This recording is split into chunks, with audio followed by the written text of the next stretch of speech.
Shots from the Hip presents Sports Movie Reviews. Here are Jason and Oz. All right, let's go to the movies. Yeah, let's go to the movies. In fact, basically now, the entire show is going to shift gears to the rugby hour. So, I'm going to talk some rugby. I don't know if anybody was following my advice, but damn, the final weekend of Six Nations was fantastic. I mean, okay, Ireland pasted Scotland. Okay, fair enough. Wales got the upset against Italy. But that final match, France against England. Now, Six Nations is just 6 teams. They play 5 games. That's it. There's no championship game. There's no 1 versus 2 for the finals, whatever. Okay. Going into the finals, France had already lost to Scotland. And so if they had lost against Britain, they would have Ireland would have won the championship. Okay, it's a complicated table system. You know, it's not like the CFL table where 3 points for a win, 1 point for a loss. They got or 1 point for a tie. They've got like this bizarre bonus point system, whatever. France had to win. Now, France has generally been smoking teams, except for the Scotland. They've been crushing teams in this tournament. They were favored by, I think, 14 against Britain. Okay, and ultimately, long story short, came down to penalty time. Like in soccer, they have penalty time, and the ref just lets them play for extra minutes due to injury or stoppage or whatever. Okay, so in extra time, France got a penalty kick. Final score was 48-46. It was like the anti-Super Bowl. So much scoring, some just brilliant plays in this game. England really showed initiative. They had a terrible, terrible tournament, but they were fantastic in this game. Came back from an early France lead. And again, they were winning. They were winning at the end of regulation. And France put the field goal, I don't know what you call it in rugby, I forget, through for the win. So great game. Just check out the highlights. I mean, the highlights are basically the whole game. There was so much scoring in the game. Check out the highlight clip because it was great. So let's talk about Invictus. This was what, a 2004, 2005 movie? 2009. 2009, yeah. Movie about the 1995 South African national rugby team. Okay. 1995 is a key year in history because this is, I believe, the year after, it might be the year of Nelson Mandela taking office. Nelson Mandela is a huge figure in this film. At some points, you could even argue that this is a film about Nelson Mandela and his leadership of South Africa. That's fair.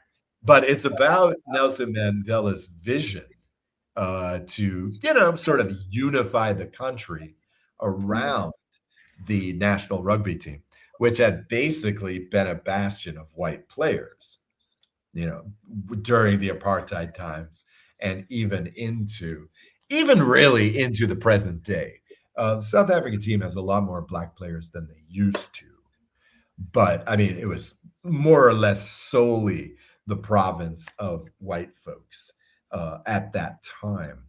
And, around this team, of course, since the soccer team was mostly all black guys, the rugby team was mostly all white guys, the fandoms were split along these lines. And a lot of this movie is about, Mandela's efforts to, get South African black fans to cheer for this rugby team. In 1995, South Africa was chosen to host the World Cup. So you also have that element involved as well. The stars of the film are, of course, Morgan Freeman, working for the second time of 3 times in a Clint Eastwood movie, because, of course, he would later go on to do $1 Million Baby. And Matt Damon is playing, I want to make sure I get the name correctly. He's playing Francois Pienaar. Pienaar. That's it.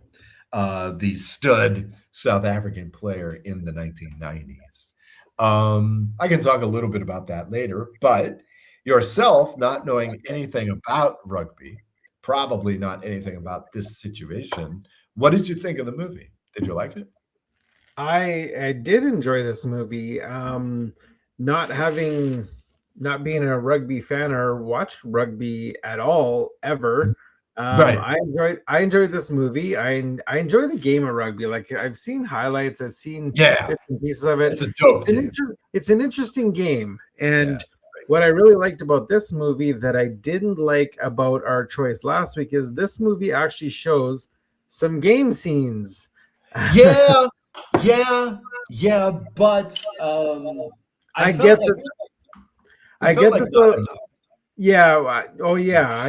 that the last movie we did, the soccer movie, The Damned United, I get that it wasn't about the game, it was about the, I like how this movie interwove the politics, the game, everything was all interwoven and equally shared out throughout the movie, and I really like that. And I thought Matt Damon's South African accent was pretty good too. He studied. There's this very famous story. Francois gets a lot of mileage out of this after this movie. He was coming to America doing the talk shows. I saw some talk shows from Ireland and England, right? Where talking about this movie, because this was a huge movie in the rugby nations. This movie made a lot of money in certain countries.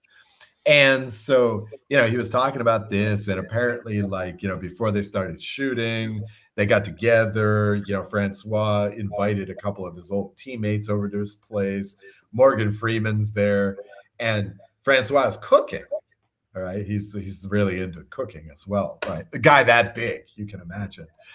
And so he's cooking dinner, and then Matt Damon comes to the door, knocks on the door. Francois answers the door, and literally the first thing Damon says is, "I look much bigger on film." Okay? Now, Francois is actually in this movie. Okay? They use that in the movie, that line. Right. Oh, yeah.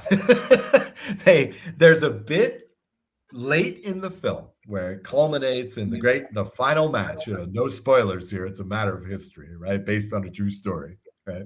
So they're set for the final match versus New Zealand, who of course are the traditional badasses in rugby. They are the dominant force in rugby to this day.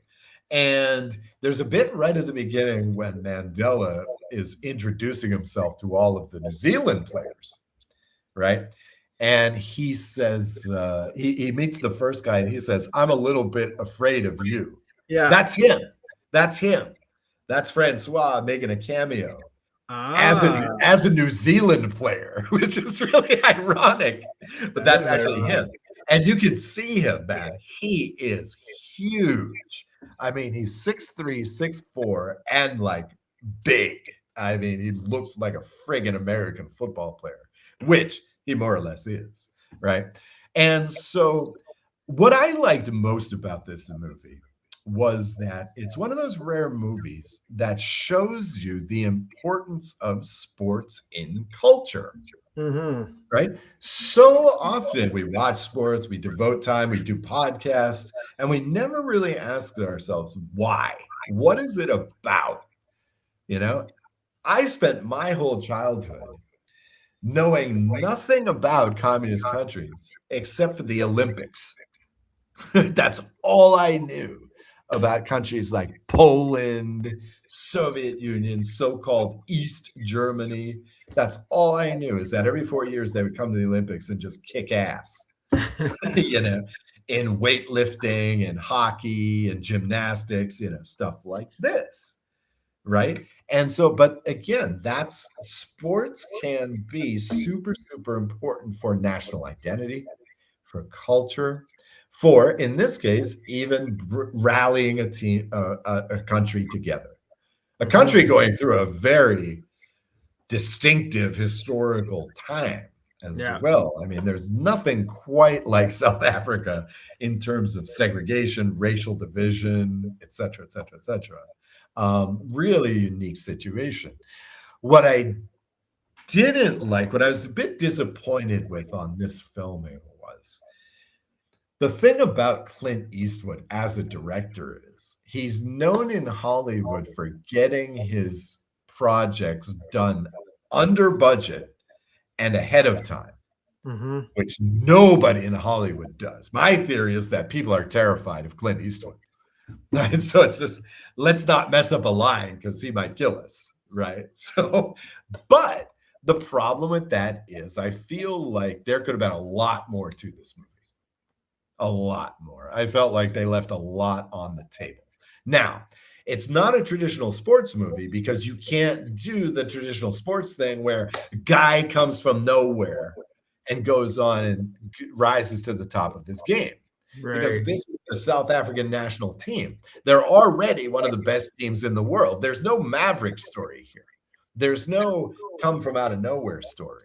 The closest thing you get is the dude Chester, right? The one black dude on the team. Yeah. Who, and one of my favorite scenes in the whole movie is the team decides they're going to do some outreach, right? Mandela is asking them to unite the country. And so they pull in, to this tiny village. Oh, kitty. They pull into this tiny village in South Africa somewhere, of course, all black folks. These guys are all getting off the bus, and all anybody cares about is Chester, right? Like he's he's the human victory cigar, right? He's Christian Laettner on the Dream Team, right? But yet everybody loves him. He's the last man, but all the kids love him because he's the only black dude, right? He's the guy they relate to. And in fact, this scene, one of my favorite scenes, this illustrates, again, part of the problem with this movie, that there wasn't enough. We get Mandela saying, you guys got to do some outreach. They go to one village. That's it.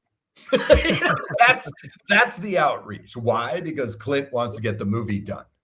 Yeah. For example, I felt that there was this really good bit where at one point Damon, as the leader of the team, comes in and says, okay, here's the thing. We have to learn the national anthem, right?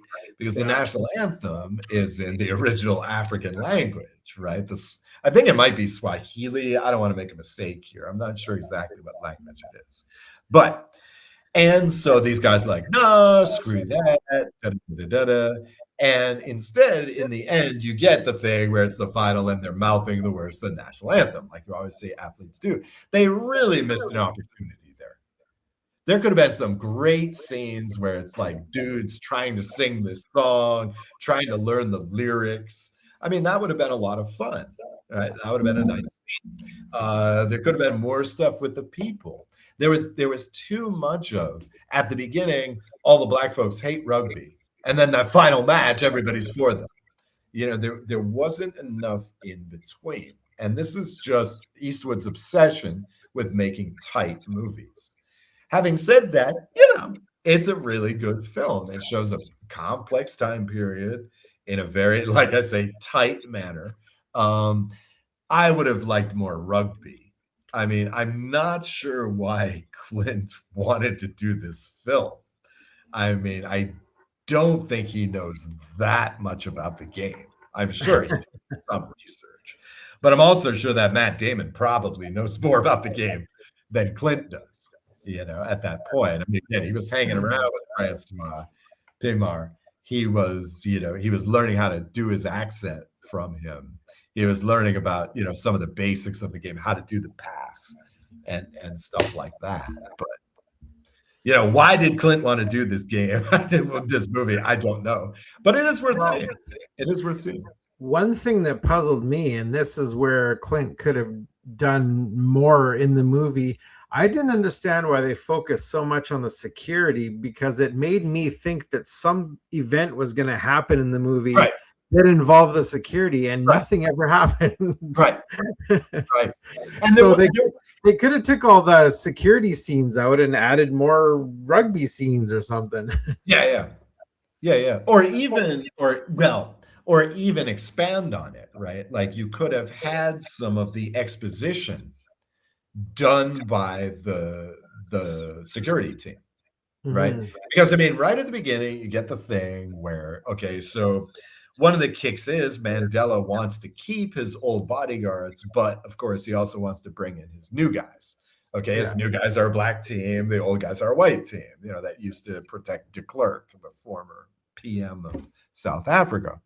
Okay. And right at the beginning, they do that old joke, rugby is a hooligans game played by gentlemen, soccer is a gentleman's game played by hooligans, right? They still do this joke. Everybody says this. And then, of course, the black dudes get offended at this, that's not funny. I've heard it before. And then next thing you know, everybody's interested in rugby. It's just like, again, there was no development there, and there was potential. I mean, the white guys were just like, yeah, okay, we accept you as the boss. We're good. Right? We all believe in the same thing. No problem. Yeah. That was you need some problems. You want some conflict. Come on, Clint. You used to do Westerns. You know this. you know this. And so, I mean, but on the other hand, if the only complaint about a movie is it's not enough, that's a good thing. That's a good thing. I wanted more. Yeah. Great. Okay, great. But yeah, really great film, especially for those who don't know a lot about rugby, I would guess. Because again, it doesn't really spoon feed it to you like The Damned United, right? They're not going to give you an instructional on what rugby is. Right. But, I think you get it. I think you understand what's going on in these games as a non-rugby fan. So I don't know. I give it a thumbs up. I'll give it 3.5, 4 stars. I give it a thumbs up as well. I would definitely give it 4 out of 5. Yeah, sure. It was a good one. Morgan was great. Doesn't do the voiceover. Thank God. He did a little bit. Well, yeah. The poem, but that's not his. And that rugby team captured the hearts of a nation. Yeah. It would have been funny. It would have been funny if he had done the narration in his American accent and then done the character with the South African accent. I think that would have been hilarious. But no, thank God, no voiceover. No voiceover. Oh man, yeah, 4 shots out of my 5 shooter. Right, there you go. 5 shooter. That's a new one.